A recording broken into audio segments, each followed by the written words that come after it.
আসসালামু আলাইকুম রহমতুল্লাহি ওবরকাতুহু।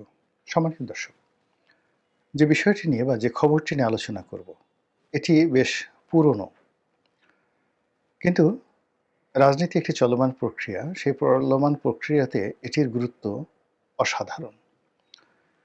আমি যখন খবরটি দেখেছিলাম, আ মনে হয়েছিল যে আজকে এই ভিডিওটি করব। কিন্তু এর মধ্যে অনেকগুলো ঘটনা ঘটে গেল। এর মধ্যে জনাব তারেক রহমান সাহেবের দেশে ফেরার যে তারিখ, এটি ঘোষিত হয়ে গেল। ওসমান হাদি গুলিবিদ্ধ হলো। হাসপাতালে এখন খুব মর্মান্তিক অবস্থায় তিনি আছেন। ফলে আমি যে প্রসঙ্গটি নিয়ে আলোচনা করার চেষ্টা করেছিলাম বা সিদ্ধান্ত নিয়েছিলাম, তা কয়েকদিন পিছিয়ে গেল। দ্বিতীয়ত এই যে প্রতিদিনই একটির পর একটি আশ্চর্য ঘটনা ঘটছে। এই ঘটনাগুলো যে ঘটছে বা ঘটানো হচ্ছে কিনা, এটা হয়তো তদন্ত করলে পাওয়া যাবে। এটা অনেকটা উত্তেজনা সৃষ্টি করার মতো বা অনেকটা মানুষের মনকে বিভিন্ন দিক থেকে ডাইভার্ট করার জন্যে। এখন সেটা আওয়ামী লীগের বিষয়ে মানুষের মন বিষিয়ে তোলার চেষ্টা করা হতে পারে। অথবা যদি আওয়ামী লীগ এই সকল ঘটনা, দুর্ঘটনার সাথে জড়িত হয়, তাহলে আওয়ামী লীগেরও যে অপরিহার্যতা, এটা প্রমাণের জন্য করা হতে পারে। বা এই যে প্রতিদিন যে অতি আশ্চর্য ঘটনাগুলো ঘটেছে, এটি নির্বাচনের যে ট্রেন্ড, এটাতে গতি দেওয়ার জন্য হতে পারে, অথবা নির্বাচনটিকে বানচাল করার জন্য হতে পারে। যেমন হাদির গুলিবিদ্ধ হওয়ার পরে স্বয়ং প্রধান উপদেষ্টা বলছিলেন যে এই হাদির উপর যে গুলিবর্ষণ করা হয়েছে মূলত নির্বাচনকে বানচাল করার জন্য। তো যে সকল রাজনৈতিক বিশ্লেষক, আওয়ামীপন্থী যে সমস্ত বুদ্ধিজীবী রয়েছেন, তারা প্রথম দিন থেকে বলে আসছিলেন যে ডক্টর মোহাম্মদ ইউনূসের অধীনে নির্বাচন হওয়া সম্ভব নয়। আমরা এটা মানব না। আরেক পক্ষ বলার চেষ্টা করছিলেন যে উনি যেহেতু সরকারের কোনো আইন শৃঙ্খলা রক্ষা করতে পারছেন না, কাজেই তার পক্ষে একটা সুষ্ঠু নির্বাচন, অবাধ নির্বাচন করা সম্ভব নয়। আরেকটি পক্ষ বলার চেষ্টা করছিলেন যে এই ভদ্রলোক নিজেই ক্ষমতায় থেকে যেতে চাচ্ছেন। তো তার বিপরীতে খুব অল্প সংখ্যক লোক, আহ, এখনো পর্যন্ত তাদের সংখ্যা খুব অল্প, মনে প্রাণে বিশ্বাস করেন যে ডক্টর মোহাম্মদ ইউনূস শেষ পর্যন্ত সঠিক সময় একটি ভালো নির্বাচন উপহার দিতে পারবেন এবং সেটা করার তার যোগ্যতা রয়েছে। তো এই যখন অবস্থা, ঠিক সেই সময়টাতে আমি যে শিরোনামটি নিয়ে আলোচনা করছি, এটি মূলত আমাদের রাজনীতির একটা ফান্ডামেন্টাল একটা ইনস্ট্রুমেন্ট। অর্থাৎ এদেশের নির্বাচনে আপনি যেভাবেই বলেন না কেন, আওয়ামী লীগ একটা বৃহৎ শক্তি। আর এই বৃহৎ শক্তিটি যেহেতু এখন নেতিবাচক অবস্থায় আছে, এটি ভাঙা সম্ভব নয়। অতীতে আওয়ামী লীগকে বহুবার ভাঙার চেষ্টা করা হয়েছে, বিএনপিকে বহুবার ভাঙার চেষ্টা করা হয়েছে, কিন্তু আমাদের দেশের যে পারিবারিক রাজনীতির ট্র্যাডিশন বা ঐতিহ্য, সেই ঐতিহ্যের কারণে কখনোই রাজনৈতিক দলগুলো পরিবার প্রথার বাইরে যেতে পারেনি। সেদিক থেকে একমাত্র দল আছে বাংলাদেশে যেটা মূলধারার, সেটা হলো জামায়াতে ইসলামী, যেটা কিছুটা হলো পরিবারের যে বলায় তার থেকে তারা বাইরে বেরোতে পেরেছে। যখন গোলাম আজম সাহেব ছিলেন সর্বেসর্বা, তখন তার পরিবারের উপর, মানে তার পরিবারই মূলত এইটিকে নিয়ন্ত্রণ করত। পরবর্তী মতিউর রহমান নিজামী সাহেব যখন এলেন, তখন তার পরিবারের একটা বিরাট প্রভাব ছিল। কিন্তু এখন এই মতিউর রহমান নিজামীর পরে যারাই নেতৃত্বে এসছেন, তারা এখানে হয়তো জামাতের মধ্যে ইন্টারনালি খুব সিক্রেট গ্রুপিং আছে, কিন্তু পরিবারতন্ত্র এই মতিউর রহমান নিজাম সাহেবের পরে আমরা শুনি নেই।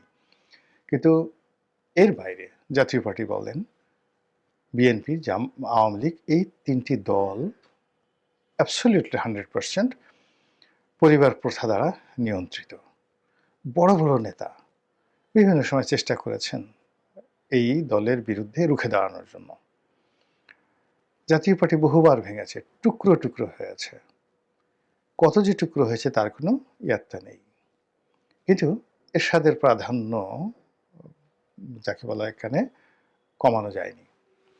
এরশাদের পরে সবাই হয়তো আশা করেছিল যে জিএম কাদের নেতৃত্বে আসলে এই পারিবারিক প্রথাটা থাকবে না, এবং এখন জাতীয় পার্টির যে ফ্র্যাকশন, সেই ফ্র্যাকশনে all of the stars of the Jatiya Party এবং যারা মানে টুকরা টুকরা অবস্থায় ছিলেন, বাংলাদেশের রাজনীতিতে তারা কিংবদন্তি, তারা সবাই একত্র হয়েছেন।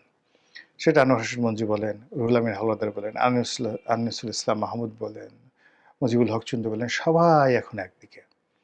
আর অন্যদিকে জাস্ট একটা নাম নিয়ে বসে আছেন জি.এম. কাদের এবং শামীম হায়দার পাটোয়ারি। কিন্তু এই যে পরিবারতন্ত্রের কারণে মানুষের একটা দৃষ্টিভঙ্গি যে ওই গ্রুপটি হয়তো শক্তিশালী। এটা এরকম আরকি একটা বাংলাদেশের অবস্থা। তো সেই দিক থেকে আ বাংলাদেশে আওয়ামী লীগের যে অবস্থান, শেখ পরিবারের আধিপত্য এবং শেখ হাসিনার যে নেতৃত্ব, এটাকে বাদ দিয়ে রাজনীতি হচ্ছে না, হবে না। এবং গত ১৫ মাস ধরে পুরো রাষ্ট্রযন্ত্র সর্বোচ্চ চেষ্টা করেছে। কিন্তু শেখ হাসিনার নামটাই মাইনাস করা যায়নি।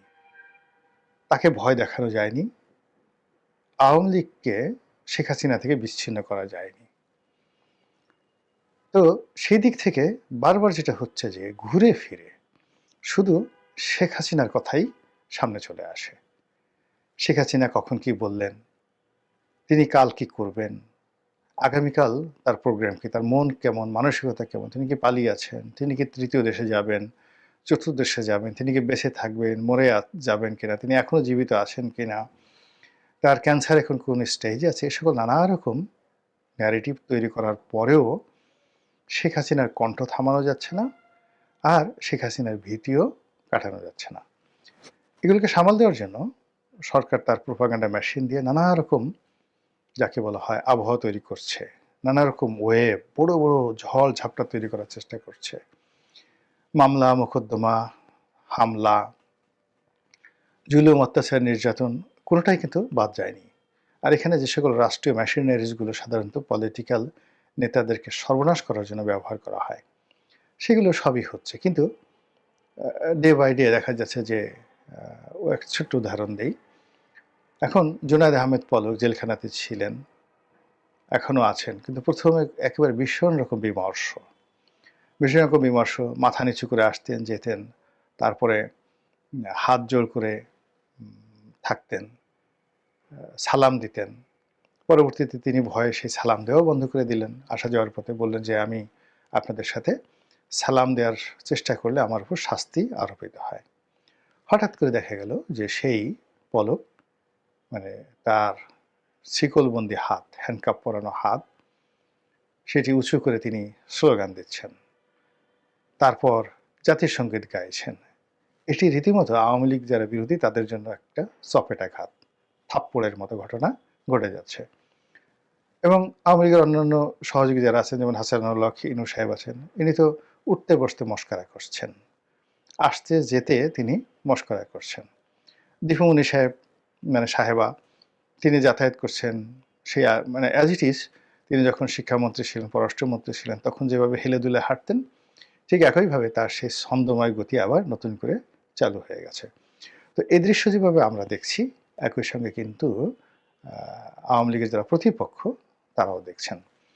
তো এই কারণে কি হলো, তারা আওয়ামী লীগকে অবদমিত করার জন্য, শেখ হাসিনাকে অবদমিত করার জন্য নানা রকম তৎপরতা তারা চালাচ্ছেন। এবং এই তৎপরতার মধ্যে কয়েকদিন আগে সরকারের পক্ষ থেকে বলা হলো যে খুব দ্রুত ভারত এবং বাংলাদেশের মধ্যে যে বন্দি বিনিময় চুক্তি রয়েছে সেটি কার্যকর হবে, এবং সবার আগে সাবেক স্বরাষ্ট্রমন্ত্রী, যাকে তারা এ যুগের কসাই এই হিসেবে গালাগাল করে, তো সেই আসাদুজ্জামান খান কামাল, তাকে বাংলাদেশে ধরে আনা হবে, গ্রেপ্তার করে আনা হবে। কেউ কেউ আরও এক দফা এগিয়ে গিয়ে বলার চেষ্টা করলো যে ভারত সরকারকে নমনীয় করা হয়েছে এবং এটা আমেরিকার মধ্যস্থতায় এই কাজটি করা হয়েছে, এবং যে কোনো মূল্যে ভারতকে রাজি করানো হয়েছে, তারা শেখ হাসিনাকে বাংলাদেশে ফেরত দেবে। আর এক পক্ষ বলার চেষ্টা করা হলো যে না, ফেরত আনার দরকার নেই, ঝামেলা বাড়িয়ে লাভ নেই, তাকে তৃতীয় বা চতুর্থ কোনো দেশে হস্তান্তর করলেও আমরা অনেকটা সুখে শান্তিতে থাকতে পারবো।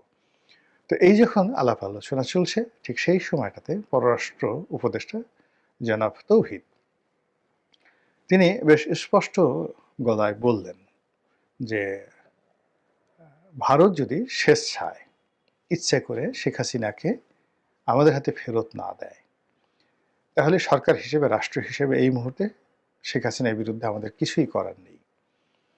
এর চেয়ে উত্তম জবাব আর হতে পারে না, এর চেয়ে দুর্বল জবাব আর হতে পারে না, আর এর চেয়ে আত্মহত্যামূলক সরকারের জন্য জবাব হতে পারে না। এবং এই বক্তব্যের ফলে আওয়ামী লীগের যে কুয়াত, আওয়ামী লীগের যে শক্তিমত্তা, সাহস, আওয়ামী লীগের মধ্যে যে আশা, ভরসা, এটা অন্তত ১০০ গুণ বেড়ে গেল।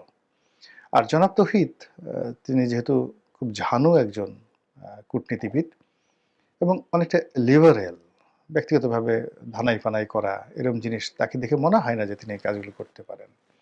তো কাজেই তিনি দীর্ঘদিন তার যে কূটনৈতিক জীবন সেখানে বুঝতে পারেন যে বাংলাদেশের রাজনীতিতে, কূটনীতিতে, অর্থনীতিতে এবং পররাষ্ট্রনীতিতে ভারতের গুরুত্ব কতখানি যাকে বলা হয় প্রভাব বিস্তার করে। অতি সম্প্রতি ভারতের পররাষ্ট্রমন্ত্রী জনাব জয়শঙ্কর, যাকে বলা হয় নরেন্দ্র মোদীর পরে সবচেয়ে প্রভাবশালী ব্যক্তিত্ব, তিনি শেখ হাসিনাকে নিয়ে কথা বলতে গিয়ে খুবই গুরুত্বপূর্ণ একটি সাক্ষাৎকার তিনি দিয়েছেন।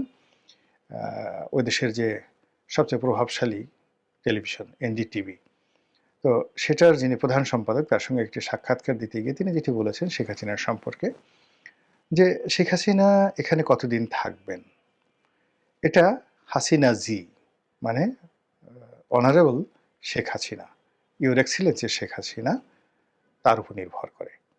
অ্যাজ ইট ইজ মনে হচ্ছে যে শেখ হাসিনা সেখানে আছেন তার ইচ্ছাতে, তিনি স্বাধীন, তিনি যতদিন ইচ্ছা সেখানে থাকবেন এবং তিনি যখন মনে করবেন বাংলাদেশে যাওয়ার জন্য তিনি সিদ্ধান্ত নেবেন, তিনি তখনই সেটা যেতে পারবেন।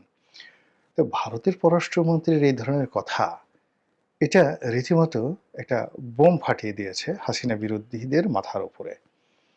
যে যেখানে তারা প্রচার করছে ভারত ফেরত দেবে আসাদুজ্জামান খান কামালকে, যেখানে তারা প্রচার করছে বন্দি প্রত্যাবর্তন নীতি অনুযায়ী শেখ হাসিনাকেও আনা যাবে, তাকে ধরে নিয়ে আসবো, যেখানে তারা প্রচার করছে যে শেখ হাসিনাকে ভারত এখন লায়াবিলিটিস মনে করছে এবং তারা অন্য কোনো দেশে, তৃতীয় কোনো দেশে অথবা চতুর্থ কোনো দেশে তারা শেখ হাসিনাকে হস্তান্তর করবে, এবং অনেকে বলার চেষ্টা করেছিলেন যে রাশিয়াতে তাকে পাঠানো হতে পারে। তো সেই জায়গাতে জনাব জয়শঙ্কর যেভাবে শেখ হাসিনার পক্ষে বললেন, মনে হচ্ছে যে ভারত শেখ হাসিনার নিজের দেশ, অথবা ভারতের যে বর্তমান সরকার সেই সরকারের উপরে শেখ হাসিনার প্রভাব এতটা বেশি যে তিনি সেখানে স্বেচ্ছায় আছেন এবং যা ইচ্ছা তাই করতে পারছেন।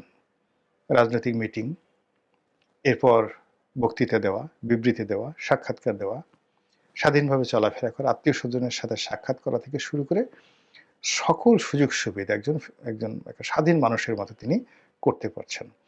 তো এই খবর যখন প্রচারিত হলো, এনডিটিভির সঙ্গে সাক্ষাৎকারটি যখন প্রচারিত হলো, আওয়ামী লীগের যারা লোকজন তারা তো হৈ হৈ করে উঠলে, দেখো দেখো দেখো, তোমরা যে সকল মিথ্যা কথা বা মিথ্যা প্রোপাগান্ডা ছড়াচ্ছিলে, তোমাদের যারা টোকাই মোকাই যারা আছে ইউটিউবে, যারা মানে এই আজকে গুলি করে কালকে ফেলে দেয়, পরশুদিন শ্যুট করে তারপরের দিন পাড়িয়ে মেরে ফেলবে, এরকম একটা ভাব সব দেখায়, দেখো জয়শঙ্কর কী বললেন।